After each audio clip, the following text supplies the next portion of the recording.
The morning call to duty.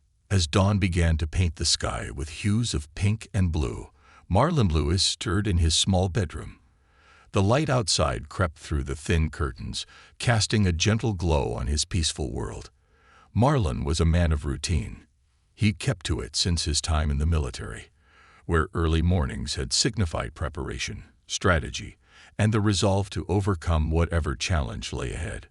Now, years later, his duties had changed. Instead of gearing up for battles, he found himself responsible for the safety of a different kind of unit, the children on his school bus route. He swung his feet onto the cool hardwood floor, stretching out the stiffness from another long night. His wife, Lisa, lay quietly beside him, her breathing deep and rhythmic. Marlon tiptoed out, mindful not to wake her, as he made his way to the kitchen. He brewed his morning coffee, savoring the warmth and aroma that filled the kitchen, a small ritual that provided him a moment of solitude and focus before the day's responsibilities took over. As Marlon stood by the kitchen window, sipping his coffee, his mind wandered to his son, Caleb, who was away at college.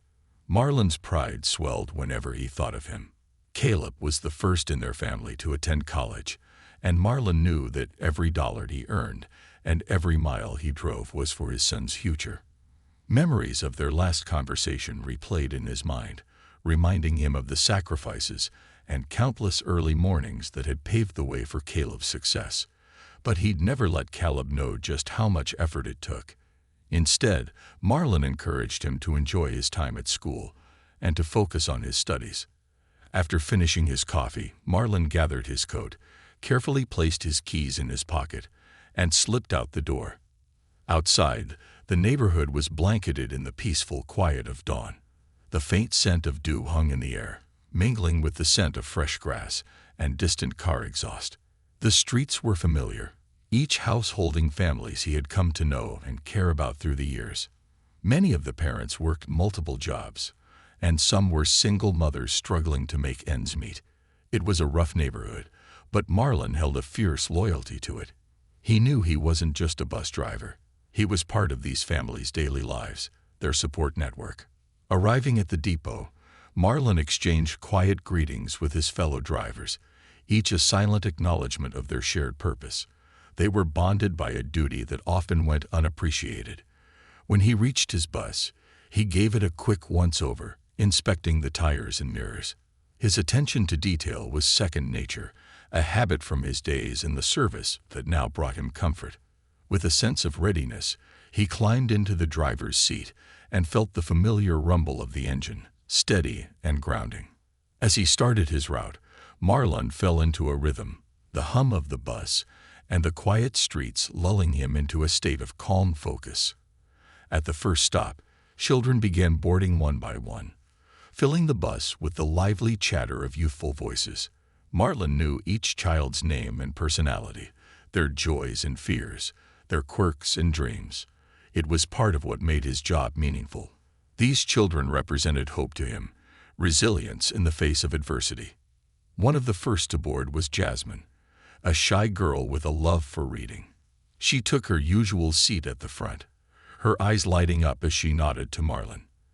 Next came Jamal, a boisterous spirit and self-proclaimed comedian who could make the others laugh even on their gloomiest mornings. Behind him came Marcus and Mia, close friends who were often huddled together, sharing secrets and stories. "Good morning, Mr. Lewis," Jamal called out, his voice loud and cheerful, breaking the morning quiet. Marlon chuckled, nodding back. "Good morning, Jamal. Keep the jokes light today, all right?" "No promises," Jamal replied with a grin, and the bus erupted in laughter. This was what Marlon cherished most, the sense of unity and peace within these metal walls, a refuge from the challenges many of these kids faced daily. As the bus meandered through the neighborhood, picking up students from stop to stop, Marlon noticed a slight tension creeping into his chest. He tried to shake it off as early morning jitters, but something felt different, a quiet unease simmering beneath the surface of this otherwise ordinary day. Then, as the bus turned onto a main street, the calm was shattered. In the rearview mirror, Marlon noticed the unmistakable flashing lights of a police car following the bus. It wasn't unusual for patrol cars to occasionally drive behind school buses, ensuring their safety. But something about the way this car stayed close, shadowing every turn he made, set his nerves on edge. The bus was filled with the usual chatter, but Marlon's hands gripped the wheel tighter as the police car's flashing lights turned on, casting a red and blue glow across the bus's interior. He heard the sound of sirens blare suddenly, cutting through the children's laughter like a knife. Instantly, the bus fell silent as the students turned their attention to the unsettling scene unfolding behind them. "Mr. Lewis." Jasmine's voice was soft, a mixture of confusion and fear. "Why are the police following us?" Marlon forced a calm smile, though his heart was pounding. "It's okay, Jasmine. Just stay in your seats, all right? Everything's going to be fine." With a deep breath, Marlon signaled and slowly pulled the bus over to the side of the road. He could feel every child's eyes on him, their innocence and trust creating a heavy responsibility that weighed on him in ways he couldn't describe. He glanced at his rearview mirror and saw two officers step out of the police car, both white, with expressions that he couldn't quite decipher. The lead officer, a tall man with a broad build and a shaved head, approached the bus door, knocking on it with an intensity that made Marlon's heart sink. Keeping his expression neutral, Marlon opened the door, the children now watching the exchange unfold with a mixture of fear and curiosity. "Driver's license and registration," the officer demanded, his tone clipped and impersonal. Marlon nodded, reaching carefully for his wallet and passing over his credentials. "May I ask what the issue is, officer?" Instead of responding, the officer scrutinized the papers, his frown deepening with each page. Finally, he looked up, his gaze cold. "Step out of the vehicle." The command hit Marlon with the force of a brick. He glanced back at the kids, worry etched into their young faces. They didn't need to see him treated like this, not when he had done nothing wrong. But refusing wasn't an option. Keeping his tone respectful, Marlon said, "Is there something specific you need to check?" "I'm just trying to get these kids to school." The officer's eyes narrowed. "Step out of the vehicle," he repeated, this time with a finality that left no room for argument. A heavy silence fell over the bus. Marlon felt the weight of 1,000 unspoken fears in the air, all directed at him. Taking a deep breath, he unbuckled his seatbelt, stepping down from the bus and onto the curb. The officer directed him to move around to the front of the bus, away from the kids' line of sight, though he knew they were still watching, their faces pressed against the windows, their phones already recording. "Hands on the hood," the officer commanded, his tone harsher now. The cold metal of the bus's hood pressed against Marlon's palms as he stood there, feeling every child's eyes on him, absorbing the quiet humiliation that settled like a cloud over the scene. He didn't want to alarm them, didn't want them to lose their trust in the adults meant to protect them, yet he knew they would never forget what they were witnessing. Inside the bus, the children's whispers grew louder, voices tinged with anger and disbelief. Darius, the budding basketball star known for his fearless spirit, muttered to Jamal, "They're treating him like a criminal." For no reason. Jamal nodded, his usual humor absent as he watched Marlon from his seat. "This isn't right," he whispered, a mix of worry and outrage etched across his young face. The tension hung thick in the air, heavy and oppressive, as Marlon stood silently with his hands on the hood. He could hear the officer's voice behind him, taking notes with an air of indifference that only intensified the sense of injustice that seemed to fill the entire street. The children stand. Marlon's palms pressed against the cold, unforgiving metal of the bus's hood as he kept his breathing steady, forcing himself to stay calm. Years of experience had taught him to control his reactions, even in the face of unfairness. Yet this moment stung in ways he hadn't anticipated. The tension was palpable, lingering like a storm cloud ready to break over them all. His mind raced with thoughts, a jumble of emotions he kept carefully hidden behind a stoic expression. but his heart sank as he glanced at the children's faces in the reflection of the bus's mirror. Wide-eyed and silent, they were watching every second. Behind him, the lead officer rifled through his documents, flipping through them as though searching for a reason, any reason, to justify his actions. Another officer, a shorter man with a pronounced mustache, circled back toward the bus, his eyes narrowing as he surveyed the children inside. "Listen up," the mustached officer barked, his voice loud and forceful. "Everyone stays in their seats. This is a routine check, so there's nothing to worry about." His tone was patronizing, dismissive of the unease his presence had stirred. Darius, sitting near the back, gripped the edge of his seat. He was never one to back down, even at school, and now that same fierce resolve burned in his eyes. "This isn't right," he muttered, half to himself and half to his friends. "Mr. Lewis didn't do anything wrong." A murmur of agreement rippled through the bus as the other kids nodded, their fear quickly giving way to anger. Jasmine, who usually kept to herself, looked up from her book, her face pale but resolute. "We can't just sit here," she whispered. "They're treating him like he's a criminal, and he hasn't done anything." The officer with the mustache caught the murmurs and shot a warning glance at the children. "I said, quiet down.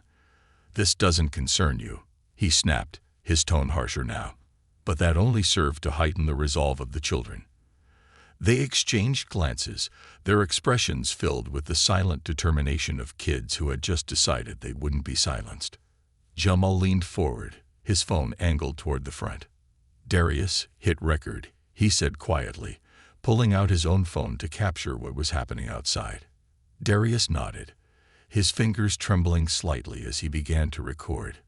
His camera focused on Marlon's back, his hand still pressed to the hood of the bus. Meanwhile, Marlon could feel the weight of the children's defiance gathering behind him, a pressure that made him want to shield them from the reality unfolding. He could hear Darius and Jamal whispering, their voices like an unyielding undercurrent of rebellion that seemed to grow stronger with every second. He wanted to tell them to sit quietly, to avoid drawing attention, but he understood that they, too, felt the injustice of what was happening. And in that moment, he realized that this was their fight, as much as it was his. The tall officer approached, stopping just behind Marlon, his shadow casting an ominous presence over him. "What's your story, huh?"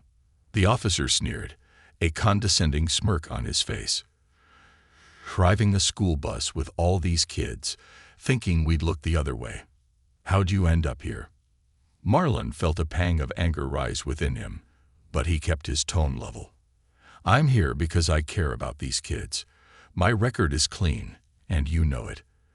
This stop isn't about my story. Officer, you're making assumptions." The officer's eyes narrowed, and he leaned closer, lowering his voice to a menacing whisper. "Watch yourself," he muttered, as if daring Marlon to respond. Behind them, a flicker of movement caught the officer's attention. He turned, catching sight of the students' phones aimed at the scene, recording every word, every gesture. His face contorted in irritation as he stepped closer to the bus.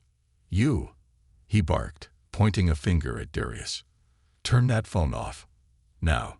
Darius's hand shook, but he lifted his chin defiantly, his voice steady despite the fear in his eyes. "We're allowed to record. You can't stop us." The officer's expression darkened, a mix of anger and disbelief flashing across his face. He took a step toward the bus door, preparing to storm inside, but Marlon interjected, his voice firm and unyielding. "Leave them out of this," Marlon said, his tone calm but filled with quiet authority. "They're just kids, and they're scared. Don't make this worse." The officer halted, visibly irritated, but he relented, stepping back and exchanging a tense glance with his partner. The mustached officer let out a low chuckle, his tone dripping with sarcasm. "You think you're some kind of hero, don't you?" he sneered. "Just because they look up to you." Marlon didn't respond, his silence speaking louder than any retort. Instead, he turned his gaze back to the bus, meeting the determined expressions of the children. He could see the fire in their eyes, their unwillingness to back down, and it filled him with a bittersweet pride. He was their driver, their protector, and he would do whatever it took to shield them from this. But Darius and the other kids weren't content to sit idly by. A quiet murmur of solidarity spread through the bus as the students exchanged glances, each of them feeling the gravity of the situation. Jasmine's hand shook as she lifted her phone, and she spoke, her voice soft but unwavering. "Mr. Lewis, we're with you," she said, her eyes filled with determination. "We know this isn't right. We won't let them treat you like this." Her words resonated with the other children, sparking a wave of courage that spread through the bus like wildfire. They began chanting, their voices growing louder, a united front of young voices challenging the injustice they had witnessed. "Let him go! Let him go!" Their chant filled the street, echoing off the buildings and carrying their message for anyone who would listen. The officers exchanged uneasy glances, clearly unnerved by the children's defiance, their authority challenged in a way they hadn't anticipated. One by one, the students stood up, their faces filled with a resolve that belied their age. They raised their phones higher, capturing every moment, determined to document the truth of what was happening. The mustached officer's face twisted in frustration as he realized the situation was spiraling out of his control. The tall officer took a step toward the bus, his voice raised in an attempt to silence the children. "Everyone sit down. Now," he ordered, but his voice was drowned out by the children's chants, their collective voice a powerful testament to their shared courage. Marlon watched in awe, his heart swelling with pride as he witnessed their defiance. He had always known these kids were strong, but seeing them stand up for him, for justice, was a sight he hadn't expected. He felt a sense of validation, a reminder that the time and care he invested in them had mattered. They had learned to stand up for what was right, even in the face of authority. Frustrated, the mustached officer leaned into his partner, his voice a harsh whisper. "This is getting out of hand. We need to get out of here before this blows up on social media." The tall officer hesitated, glancing at the children's phones, the realization of their predicament finally dawning on him. "Fine," he muttered, his voice laced with irritation. He turned to Marlon, his tone clipped. "You're free to go, but don't think this is over."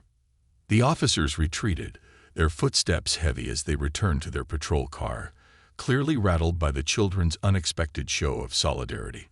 Marlon exhaled slowly, the tension in his body finally easing as he watched the police car drive away. The children's voices softened, their chant fading into a quiet murmur as they realized the confrontation was over. Marlon stepped back onto the bus, his expression a mixture of relief and gratitude. The children watched him, their eyes filled with a sense of pride, as though they had just won a battle. Darius, still holding his phone, offered Marlon a grin, his usual playfulness tempered by a newfound respect. "We got your back, Mr. Lewis," Darius said, his voice filled with conviction. "They can't treat you like that."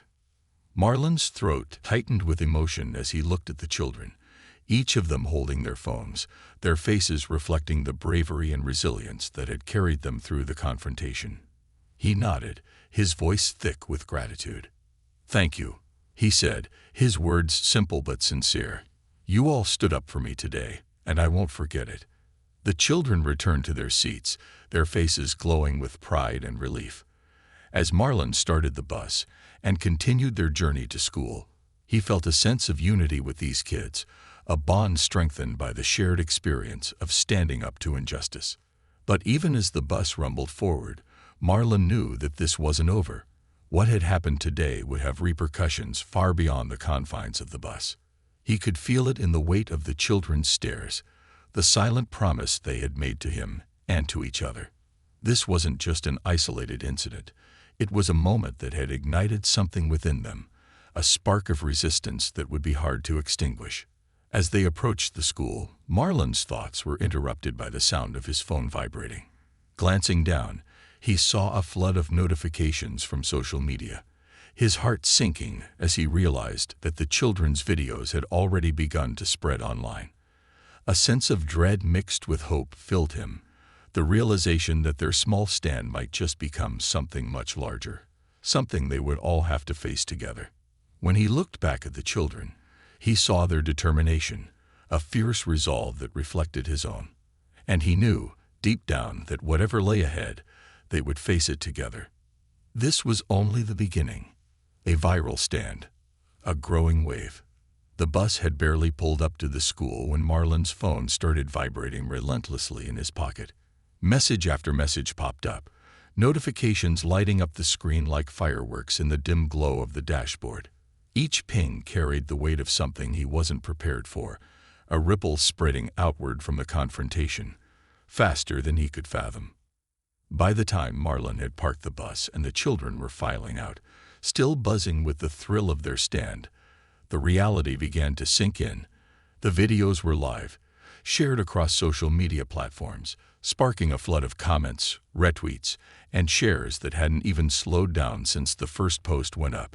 Darius's video alone was now accompanied by captions like #JusticeForHimOrLewis and #WestStandWithOurDriver, with thousands of views and growing every second. When Marlon finally stepped out of the bus, he was met with a wall of whispers and wide-eyed stares from parents waiting in line to drop off their own kids. Some offered him looks of sympathy, nods of quiet support that felt heavier than any words could. Others gazed at him with thinly veiled unease, as though he were an unwelcome spotlight suddenly cast on their otherwise quiet lives. It was a strange mixture of pride and discomfort. He had never asked to become a symbol, and yet here he was, at the heart of something much larger than himself. As he made his way toward the school office, his phone vibrated again. This time, it was his wife, Lisa, her voice a mixture of pride and concern. "Marlon, I just saw the video." Caleb called too. "He's furious about what they did to you," she said, her words rushing out in an urgent stream. I know," Marlon replied, pinching the bridge of his nose, his emotions a tangled mess. "It just happened. I couldn't stop the kids from filming. They're determined, Lisa. And now, the whole world knows." There was a pause. Then Lisa spoke softly. "Marlon, maybe this is a good thing. People need to see this. They need to understand what happens every day, even to someone like you. You weren't doing anything wrong. They have no right." Her words were comforting, but Marlon felt the weight of the situation pressing down on him. He knew what this meant: scrutiny, judgment, people questioning his every action. And then, beyond his own fears, was the concern for the children. How would they process this? Would they lose their sense of safety, knowing how quickly everything could change? "Yeah," Marlon replied, his voice low. I don't want the kids to feel like they're targets.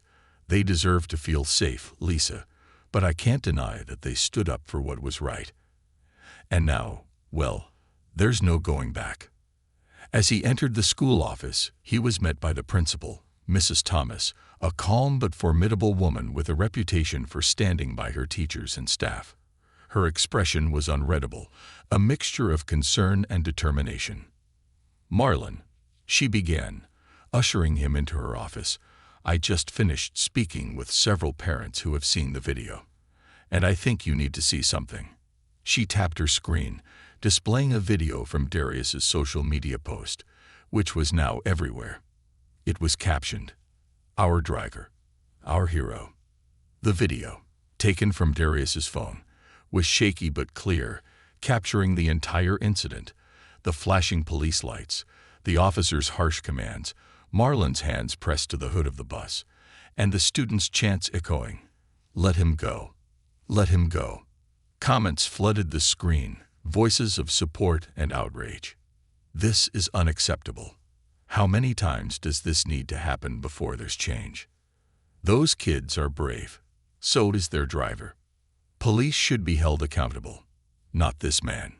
"It's already gone viral, Marlon," Mrs. Thomas said quietly, her voice heavy with both sympathy and resolve. "The local news reached out this morning. They want a statement. They want to talk to you." Marlon swallowed hard, his throat dry. I'm not sure I want that kind of attention. I didn't want this to blow up. Mrs. Thomas leaned forward, her voice steady. I understand that, but this isn't just about today. The way those children stood up for you says something powerful, Marlon. And now the community is watching, waiting to see what happens next. We can't afford to ignore this. Just as she spoke, the door opened, and a group of parents entered, their expressions a mix of anger, worry, and determination. One of them, a mother named Rachel, stepped forward, her eyes filled with a fierce protectiveness. Mr. Lewis, she began, her voice quivering slightly. My son told me everything. He saw what they did to you, how they treated you.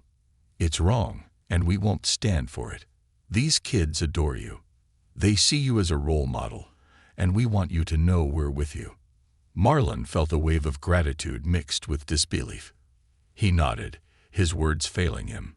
It was one thing to be the subject of a viral video, but to have these parents, people he saw daily, stand up for him in this way was overwhelming. Thank you, Marlon said finally, his voice thick with emotion. I didn't expect any of this. I just want the kids to feel safe. Another parent, Mr. Jenkins, a tall man with a quiet demeanor, stepped forward, his voice firm. We want accountability. What happened wasn't right, and it's happening all the time. We need to do something about this, and I think you're the right person to lead this, Marlon. Marlon's breath caught. Him. A leader. He was just a bus driver, just a man trying to do his job and care for his community. But as he looked around, seeing the resolve in their faces, he realized this was bigger than him.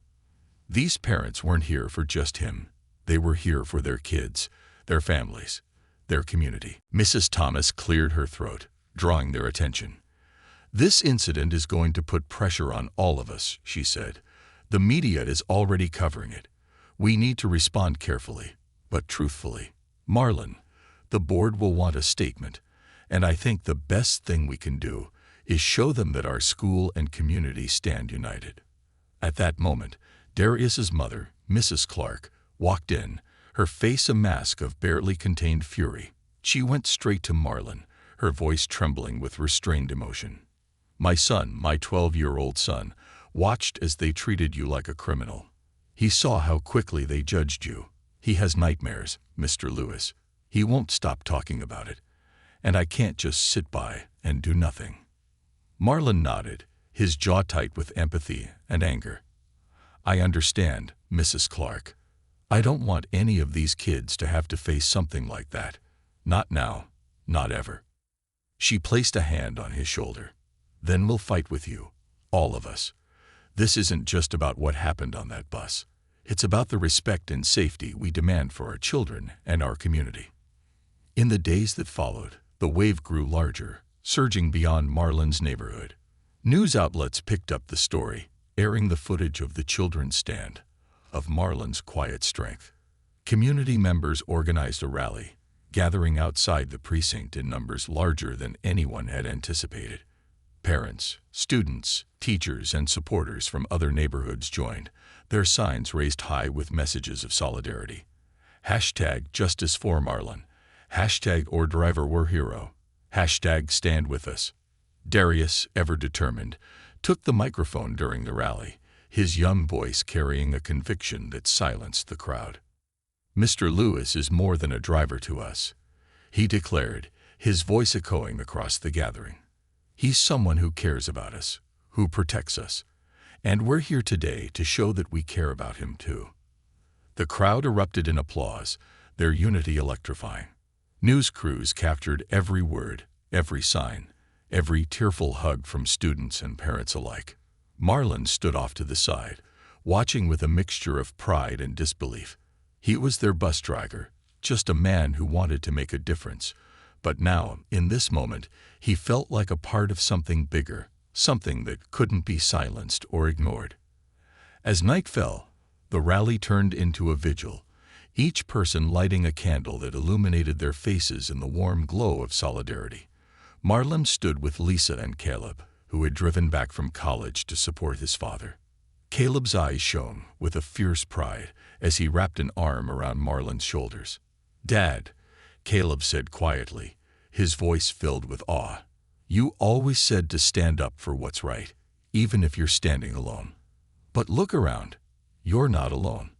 And because of you, neither are they." Marlon felt a lump form in his throat, and he swallowed, his heart swelling with gratitude. The words he had taught his son had come back to him, echoed by the voices of an entire community. And now, in the glow of 100 candles, he understood the power of his own resolve, reflected back to him by the people he had quietly served for so many years. As they drove home that night, his phone buzzed with a call from the police chief, requesting a meeting the next morning.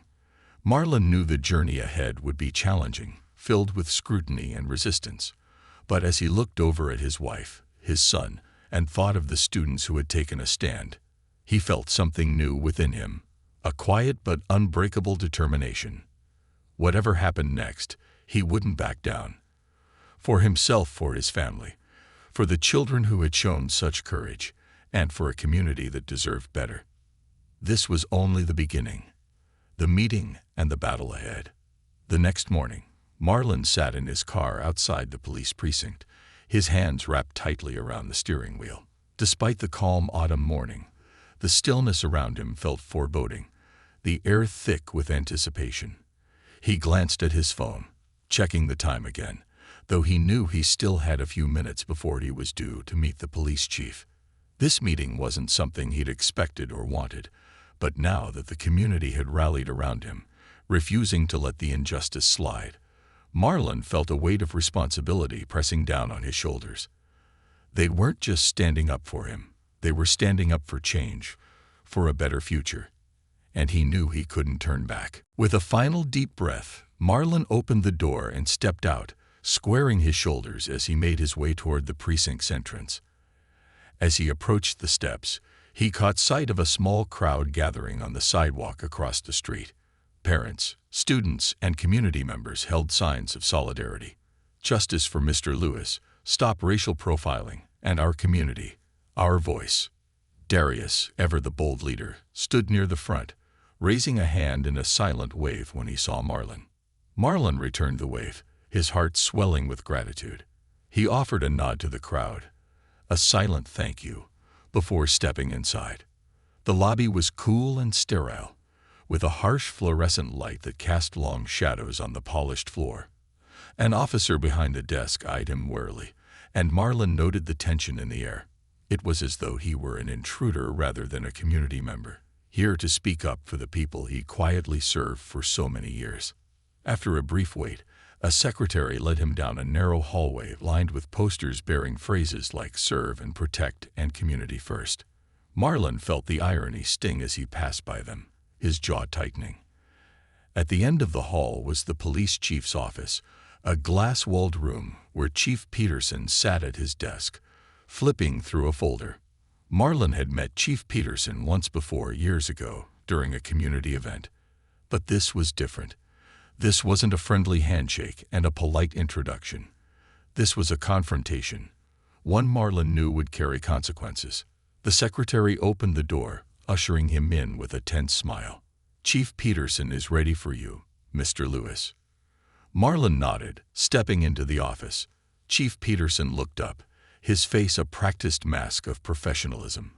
He was a tall man with gray hair, a deep frown line, and an air of authority that he wore like a second skin. He gestured to a chair across from him, indicating for Marlon to sit. "Marlon," Chief Peterson began, folding his hands on the desk, "thank you for coming in. I wanted to have a chance to speak with you directly, man to man, about the events that have brought us here today." Marlon settled into the chair, meeting the chief's gaze evenly. "I think we both know why I'm here, Chief. This isn't just about me. It's about how my community, how people like me, are treated every day." Chief Peterson nodded, his expression guarded. "I understand the gravity of the situation. The department is conducting an internal investigation into the incident with Officers Miles and Gibbons, and I assure you, appropriate action will be taken." Marlon raised an eyebrow, feeling his frustration simmering beneath the surface. Appropriate action, he repeated, his voice even but firm. And what exactly does that mean? A suspension, a slap on the wrist. Because to the people outside, to the parents who trust me with their children every day, that doesn't feel like justice. The chief's jaw tightened, but he kept his tone measured. We have protocols, Mr. Lewis. Procedures. I can't simply dismiss officers without following due process. I understand your frustration, but my hands are tied to a certain extent. Marlon leaned forward, his eyes fixed on the chief. Your hands might be tied, but mine aren't. Those kids on my bus, my kids, saw something they shouldn't have had to see. They witnessed how quick your officers were to assume the worst about me. And now they're afraid. Afraid of people they're supposed to trust. What does that do to a child, Chief? What does it do to a whole community? Chief Peterson looked away, his eyes focused on a point somewhere beyond Marlon's shoulder. He took a deep breath before responding. Look, Marlon, I'm not going to pretend this was handled well.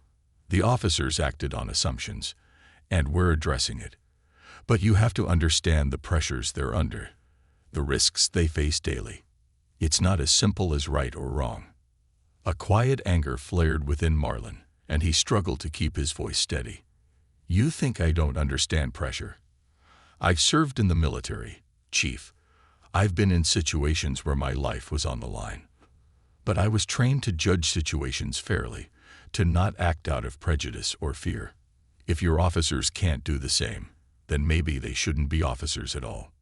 The chief's eyes flicked back to Marlon, a glimmer of something unreadable in his gaze. You're right, he conceded, his voice low. We need to do better. But I need you to work with me on this. I need your support if we're going to make real change. Marlon took a deep breath, weighing the offer. I don't want this swept under the rug, Chief. I don't want this to be a lesson learned that's forgotten in a week. I want accountability. Not just for me, but for every person in my community who feels like they're guilty until proven innocent. Chief Peterson nodded slowly, an understanding settling between them. Then let's do it right. Let's set up a meeting with community leaders, parents, and students. Let's have an open conversation about what needs to change. And let's make sure the people who need to hear it the most are in that room. Marlon nodded, the tension in his shoulders easing slightly. He wasn't sure if this was the solution, but it was a step in the right direction, a small concession in a fight he hadn't asked for, but was now ready to take on. As he left the precinct, the crowd across the street erupted into cheers, the sound a wave of support that washed over him, filling him with a renewed sense of purpose. He knew this wasn't over, not by a long shot, but he was no longer facing it alone. With the backing of his community, he was ready to push forward, no matter how long the road might be. The call for change. In the days that followed, preparations for the community meeting began to take shape. Mrs. Thomas, the school principal, was instrumental in organizing the event, working closely with parents, teachers, and students to ensure the gathering would be well attended. The news of the upcoming meeting spread quickly, creating a buzz that extended beyond their small neighborhood, drawing the attention of local activists, journalists, and even city officials. Marlon felt a sense of pride and unease as he watched the momentum build. He'd gone from being a quiet presence in the community to a reluctant leader, and while he was grateful for the support, the weight of responsibility was heavy. This wasn't just about him anymore. It was about every injustice his community had endured, every whispered complaint, and silent frustration that had never found a voice, until now. On the evening of the meeting, the school gymnasium was packed. Rows of folding chairs stretched out in every direction, filled with parents, students, teachers, and supporters. Posters lined the walls, each one bearing messages of hope, resilience, and justice. A small stage had been set up at the front, with a microphone and a few chairs for the speakers. As Marlon took his place on the stage, he glanced out at the crowd, his heart pounding in his chest. He spotted Darius and Jamal sitting near the front, their faces serious and determined. each of them wearing T-shirts that read "Justice for Mr. Lewis." The sight filled him with a fierce pride. These kids, so young and brave, had sparked something incredible. They had become part of a movement, one that went beyond the walls of their school or the boundaries of their neighborhood. Mrs. Thomas took the microphone first, welcoming everyone and setting the tone for the evening. She spoke passionately about the importance of community, of trust, and the responsibility they all shared in creating a safe environment for their children. When she handed the microphone to Marlon, the room fell silent, every eye focused on him. Marlon took a deep breath, feeling the weight of their expectations. He wasn't used to public speaking, but he knew he had to be honest, to speak from his heart. "I never asked for this attention," he began, his voice steady but filled with emotion. "I'm just a bus driver. I'm someone who cares about the kids on my route, who wants to make sure they get to school safely and come home to their families at the end of the day. But what happened on that bus, in front of those kids, was wrong. It wasn't just wrong for me. It was wrong for all of us." He paused, looking around the room, the faces of his friends, neighbors, and students staring back at him with unwavering support. "I'm here because of you, because you believe that this could be different, that we could be better. And I promise you, I won't stop fighting until we make that happen." The room erupted in applause, a thunderous sound that filled every corner of the gym. Marlon felt a surge of energy, a sense of purpose that erased his doubts and fears. He looked out at the faces in the crowd and saw hope, resilience, and a fierce determination that matched his own. As the applause died down, the police chief took the stage, his expression serious.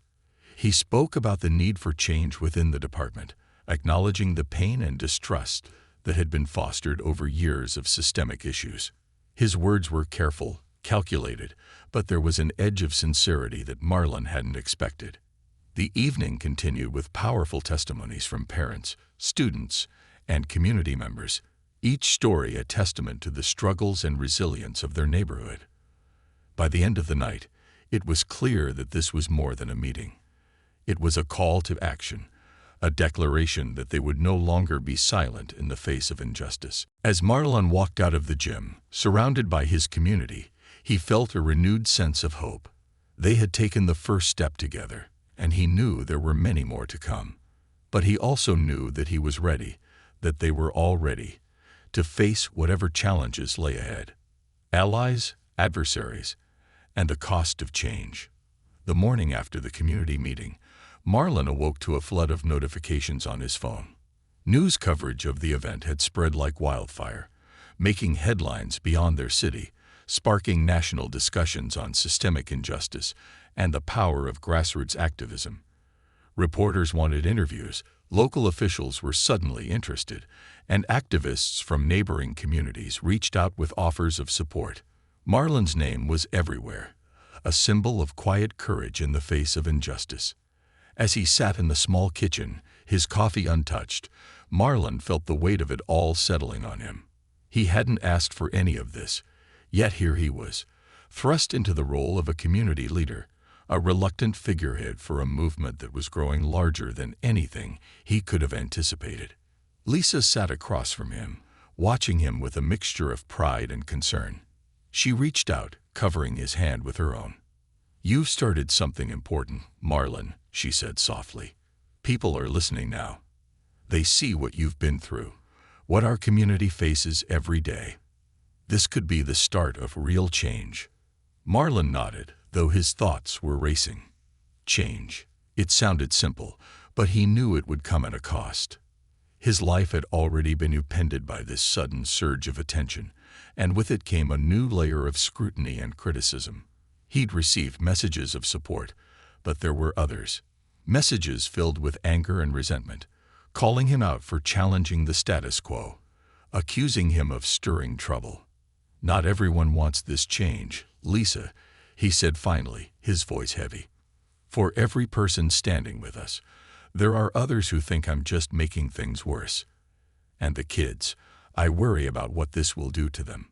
Lisa squeezed his hand, her eyes filled with unwavering support. "They're stronger than you realize. Look at how they stood up for you.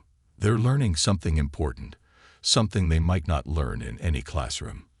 And you're teaching them that they have a voice, that they can demand respect and justice." Before Marlon could respond, his phone buzzed again, a call from an unfamiliar number.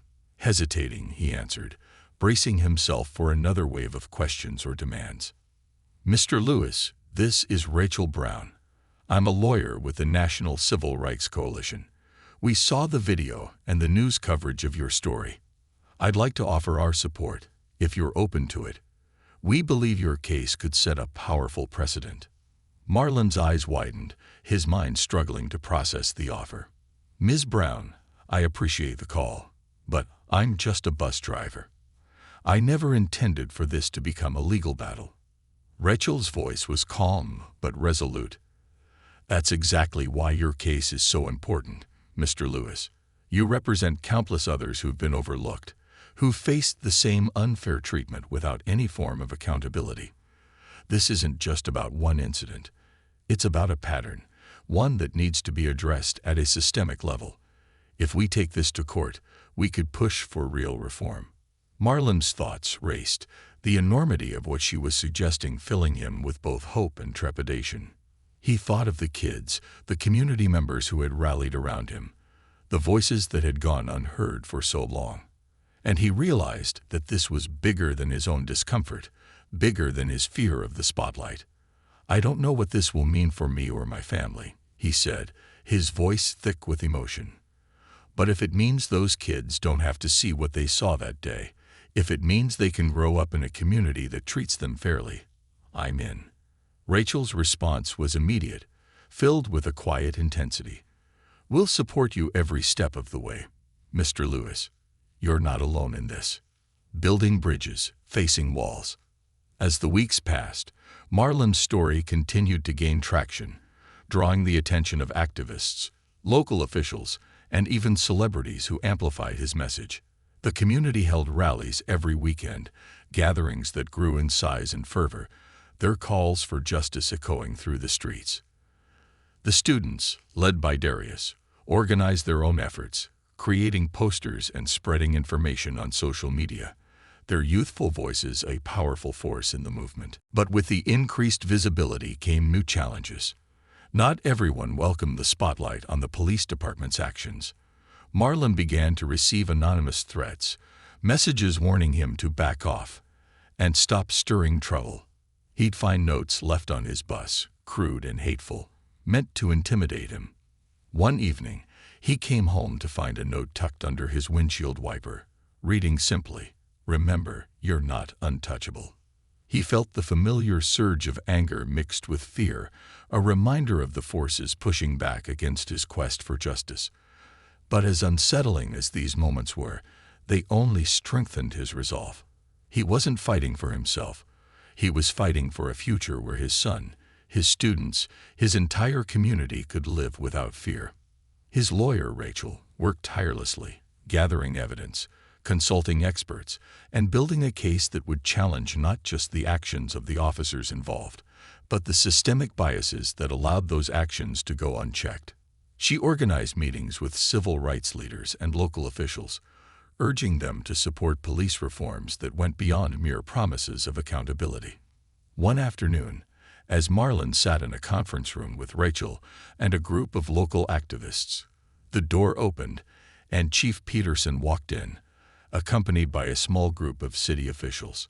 Marlon's gaze hardened as he met the chief's eyes, memories of their last tense meeting flashing through his mind. Chief Peterson cleared his throat, his expression serious. "Mr. Lewis, we're here because it's clear that changes need to happen. We've reviewed your case thoroughly, and while I stand by my officers, I recognize the community's concerns. I'm here to discuss steps we can take to address those concerns." Rachel leaned forward, her tone measured but firm. "Chief Peterson, words alone won't solve this.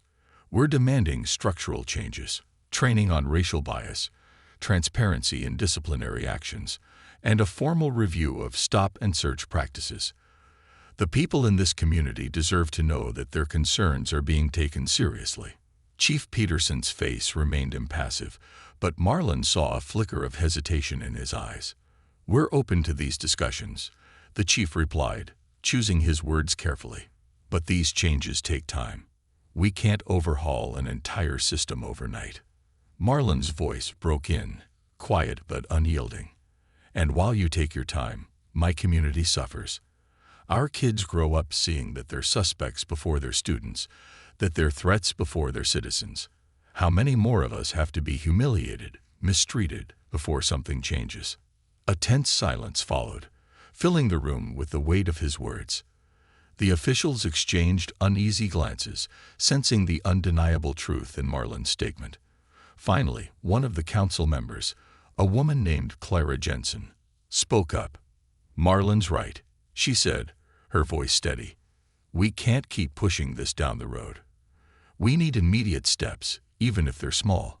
Let's start by committing to a full review of police practices in this district, with an independent oversight committee made up of community members." Chief Peterson's jaw tightened, but he nodded, reluctantly conceding.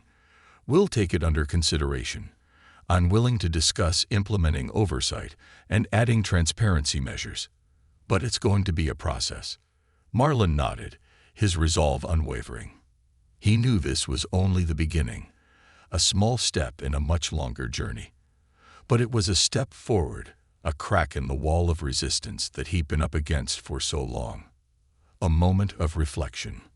After the meeting, Marlon and Rachel sat on a bench outside, watching as people filed out of the building, each of them touched by the intensity of the discussion that had taken place.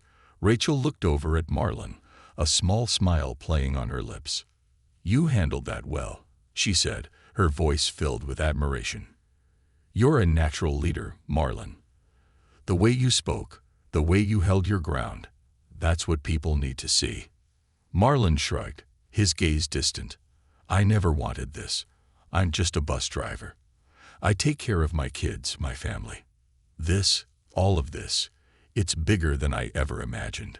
Rachel's smile faded, replaced by a look of understanding. "That's exactly why you're the right person for this fight. People trust you, Marlon. They see you, and they know you're not doing this for attention or fame. You're doing this because you believe in it." Marlon nodded, though a part of him still felt the weight of doubt, the nagging question of whether he was strong enough to bear this responsibility. But as he looked around, seeing the faces of his supporters, the parents, and students who had stood by him, he felt a renewed sense of purpose. As the sun began to set, casting a warm glow over the city, Marlon returned home, greeted by Lisa and Caleb, who had come home for the weekend. They sat together at the dinner table, sharing a quiet meal, the simple comfort of family grounding him amid the turmoil of the past weeks. After dinner, Caleb pulled him aside, his eyes filled with a mixture of admiration and concern. "Dad, I just want you to know, I'm proud of you. I know this is hard, but you're doing the right thing. You're standing up for us, for our whole community." Marlon placed a hand on his son's shoulder, his heart swelling with pride. "I'm doing this for you, Caleb, for your future. I want you to grow up in a world where you're seen for who you are, not what people assume about you." Caleb nodded, his gaze steady. "And we're with you, Dad. All of us. Whatever happens, we've got your back." The cost of courage. In the weeks that followed, Marlon's battle for justice continued, drawing both praise and criticism. News outlets chronicled his story, documenting every step of the movement that had grown around him. The police department, under pressure, implemented small reforms, though true accountability remained elusive. Through it all, Marlon held firm, his resolve unshaken. He knew that change would not come easily, that it would take years, perhaps decades, to see the full impact of what he had started. But with his community at his side, he believed in the possibility of a better future. One evening, as he sat alone in his living room, reflecting on the journey he had undertaken, he felt a sense of peace settle over him. He had faced countless challenges, sacrificed his privacy, his comfort, even his sense of security, but it had been worth it. He had given a voice to those who had been silenced for too long, And in doing so, he had found his own voice, a voice that would continue to speak out, no matter the cost. Because in the end, he was not just a bus driver.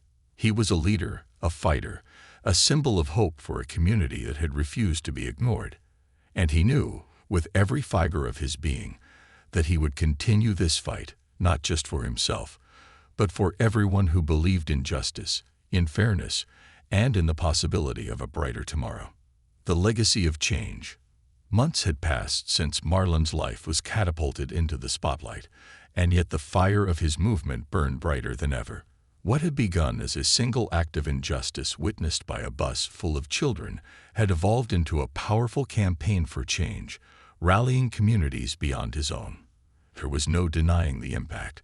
The conversation had shifted. But like all battles for justice, Marlon was learning that the hardest fight wasn't winning the people over. It was dismantling the structures that allowed these injustices to persist. Now, as he stood on the steps of City Hall with Rachel and Darius at his side, Marlon felt both the weight of history and the pulse of possibility. His eyes scanned the crowd that had gathered before him.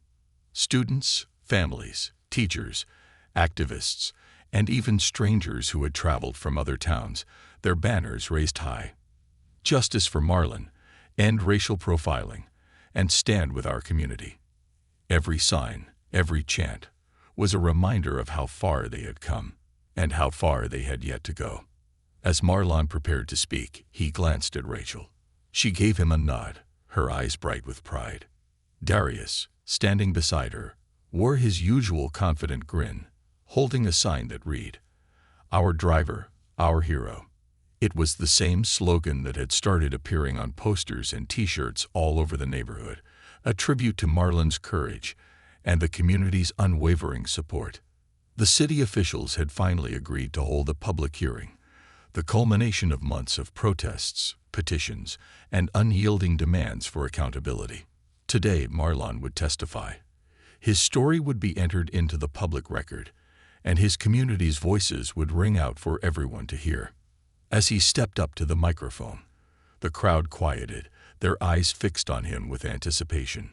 Marlon took a deep breath, centering himself as he looked out at the sea of faces, faces filled with hope, anger, and resilience. He was speaking for all of them now, for the children who had stood by him on that bus, for the parents who had feared for their kids' futures, and for the neighbors who had endured years of silent suffering.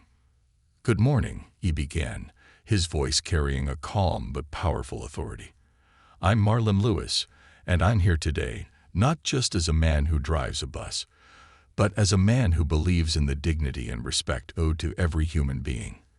I'm here because, on an ordinary day, during an ordinary route, something extraordinary happened." Marlon paused, letting his words sink in. He could feel the crowd's energy, the intensity of their attention, grounding him as he continued. "My story isn't unique," he said, his voice steady. "People like me face these challenges every day. We are judged by the color of our skin, by the neighborhoods we live in, by assumptions that strip away our humanity. And it isn't just adults who are impacted. That day on the bus, a group of young children watched as I was treated like a criminal. They saw their driver, the man they trusted, forced to stand outside his own bus, humiliated and disregarded. And those children didn't just witness injustice, they acted on it." A murmur rippled through the crowd, parents glancing at their children, who looked back with solemn expressions. Marlon continued, his gaze sweeping across the audience. "Those kids stood up for me," he said, a note of pride creeping into his voice. "They showed courage that day, courage beyond their years. And in that moment, they did more than just stand up for me. They stood up for their own futures, for a world they believed could be fair, a world they deserve. That's why we're here today, to stand up not just for ourselves, but for the generations to come." The crowd erupted into applause, a thunderous wave of support that filled the air. Marlon felt a surge of energy, a sense of unity that reminded him of why he had endured months of fear, scrutiny, and uncertainty. Once the applause died down, Marlon resumed, his voice softer but no less resolute. Today, I ask the City Council to hear us, to recognize our voices, and to make a commitment to real change. We're not here for promises. We're here for action. The officers involved in my case acted on assumptions that could have led to devastating consequences. We demand accountability, transparency, and reform in our police department." Marlon stepped back, his final words hanging in the air like a challenge, an unbreakable vow. He met Rachel's gaze, and she gave him a small, encouraging nod. The hearing would go on for hours, with testimonies from other community members, teachers, and even former officers who spoke on the need for change within the department. Each voice added a layer to the story, a piece of the larger picture that showed the impact of unchecked prejudice on the community. As the hearing drew to a close, Marlon could feel a shift in the room, a crack in the wall of resistance they had faced for so long. The city council members, once impassive, now wore expressions of somber reflection. They had heard the stories, seen the faces, and felt the weight of the community's demands. The hard-won victory. 2 weeks later, Marlon received a letter from the city council, informing him that they had voted to implement the reforms he and Rachel had fought for. The officers involved in his incident would face disciplinary action, and the police department would undergo mandatory training on racial bias and de-escalation. An independent oversight committee, comprised of community members and civil rights advocates, would be established to review cases of misconduct. It was a historic decision, the first of its kind in the city's history. When he shared the news with his community, the reaction was overwhelming. Parents hugged him, students cheered, and teachers wept tears of relief and joy. The fight had been long, and the road had been filled with obstacles, but they had won. They had secured a promise for change, a step toward a future where their children could grow up without fear of discrimination. At the celebration rally held that weekend, Marlon stood in front of his community once again, this time surrounded by faces filled with hope and pride. He looked out at the crowd, his heart swelling with gratitude for the people who had stood by him, who had refused to let him fight alone. "This victory belongs to all of us," he said, his voice choked with emotion. "To every person who showed up, who spoke out, who believed in a better future. We've proven that when we stand together, we can change the world. This isn't the end. This is just the beginning." The crowd erupted into cheers, their voices lifting into the air, carrying with them the promise of a brighter tomorrow. Legacy and reflection. In the months that followed, life slowly returned to normal for Marlon. He resumed his daily route, picking up the children each morning, greeting them with the same warmth and humor that had endeared him to them from the start. But something had changed. He wasn't just a bus driver to them anymore. He was a hero, a symbol of strength and resilience.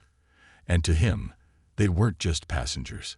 They were the heart and soul of the movement they had built together. One afternoon, as Marlon drove through the familiar streets, he noticed a quiet murmur among the children. Glancing in the rearview mirror, he saw Darius and Jamal huddled together, a serious expression on their faces. "What's going on back there?" Marlon called, a smile tugging at the corners of his mouth. Darius looked up, a mischievous glint in his eye. "We were just talking, Mr. Lewis. Thinking about starting a club at school, you know, for activism. We want to keep this going." Marlon chuckled, his heart swelling with pride. "Sounds like a great idea, Darius. You know, I think you all have a lot to teach the world." Jamal grinned, leaning forward in his seat. "We learned from the best, Mr. Lewis." As he continued the route, Marlon felt a profound sense of fulfillment. The fight had been hard, but the rewards were beyond anything he had imagined. He had witnessed a generation finding their voice, standing up for what was right, and taking the first steps toward building a better world. When he pulled up to the school, the children filed out as usual, but Darius lingered behind, glancing back at Marlon with a serious expression. "Thanks, Mr. Lewis," he said, his voice soft. "For everything. You didn't have to fight for us, but you did." Marlon nodded, feeling a lump rise in his throat. "I fought for you because you're worth it, Darius. You all are. And I'm proud of every one of you." As Darius left the bus, Marlon sat in the driver's seat for a moment, watching the students walk toward the school. The sun was shining, casting a warm glow over the scene, and he felt a peace settle over him, a sense of completion. He had given them a piece of himself, a lesson in courage and resilience, and he knew they would carry it with them long after they left his bus. For Marlon, the battle for justice was ongoing, an unending journey that he would continue to walk with his community. But as he drove away, he felt a sense of hope, a quiet certainty that the future was in good hands.